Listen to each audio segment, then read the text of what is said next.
Hello friends, आज हूँ तमारी साथे शेर करीश चीजी पालक कोन पाऊँ। एना माटे अमे बटेका लीधा छे अने एनी में चिप्स करी लीधी छे। हवे आपणी आ चिप्स तैयार थई गई छे। तो मैं एक पेन लीधो छे, एनी अंदर 2 चमची जेटलो तेल लेशुं आपणे।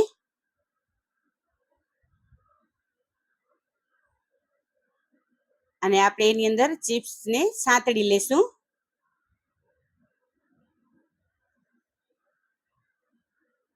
लो फ्लेम पर ज आपणे शेकवानी छे, बहु तळवानी नथी। हवे आपणे एने उथलावी लेशुं।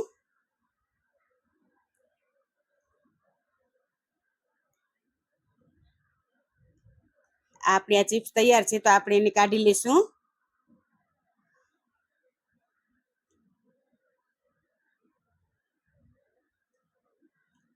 हवे आपणी ई ज पेन में मैं 1 चमचो बटर लीधो छे। ई बटर अने तेल जराक लेशुं जेथी बटर बળી न जाय। आ पाઉં खावामां खूब ज टेस्टी लागे छे, तो तमे पण एकवार जरूर बनावजो।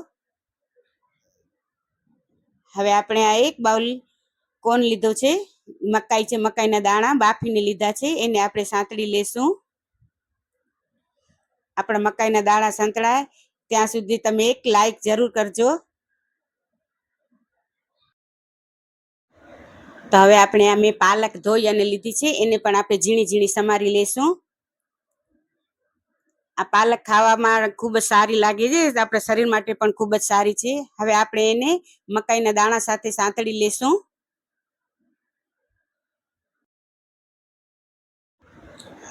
तो हवे आपणा पालक अने कोण संतळाई गया छे, तो एनी अंदर टेस्ट प्रमाणे मीठું उमेरशुं।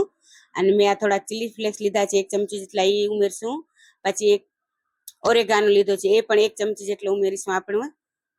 अने मैं 1 चमची जेटली लसणनी पेस्ट लीधी छे, ए पण आपणे उमेरी देशुं अने बराबर सांतળી लेशुं। आ बटर में सांतळवाथी आपणे एकदम टेस्ट सारो लागे छे, तो तमे बटरनी अंदर सांतळजो।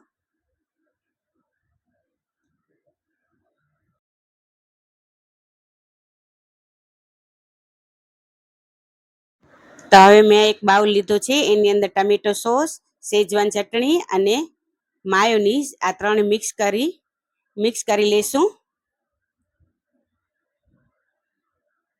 अने आ 2 पाઉં लीधा छे, एनी उपर पहेला आपणे बटर लगावी देशुं। बटर लगावी अने आपणे ई चटणी जे बनावी छे ई पण लगावी देशुं। ई चटणी आपणे लागी जाय એટલે આપણે સ્ટફિંગ જે તૈયાર કરા चिप्स तैयार करी छे ई चिप्स राखशुं उपर। आ बटेकानी चिप्स आ पाઉં ભેગી બહુ સારી લાગે છે અને ટેસ્ટી લાગે છે। અને હવે આપણે જે સ્ટફિંગ બનાવી છે કોર્ન ને પાલકની એ પણ ઉપર આપણે મૂકી દઈશું। તો હવે આપણે આ મોઝરેલા ચીઝ પણ એની અંદર નાખી દઈશું જેથી એનો ટેસ્ટ વધી જાય। અને પાછો આપણે બટર લગાવી અને એને રેડી કરી લેશું। તો હવે મેં એક પ્લેટ લીધી છે એની ઉપર પાઉં મૂકી દઈશું અને મેં આ કડાઈને પ્રીહીટેડ કરી લીધી છે અને એની અંદર જ આપણે પાઉં બેક કરવાના છે। તો આપણે ઢાંકી લેશું। તો 5 થી 7 મિનિટ સુધી આપણે એને ઢાંકી અને પાઉંને એકદમ ક્રિસ્પી બનાવી લેશું। તો આપણા પાઉં પણ ક્રિસ્પી બની ગયા છે। જોઈ શકો છો આપણા પાઉં રેડી થઈ ગયા છે અને એકદમ ચીઝી થયા છે। જોઈ લો। તો આપણે એને સર્વ કરશું। એની સાથે મેં સોસ લીધો છે। તો આ એકદમ ટેસ્ટી અને મજેદાર પાઉં રેડી છે। તો રેડી છે આપણા પાઉં।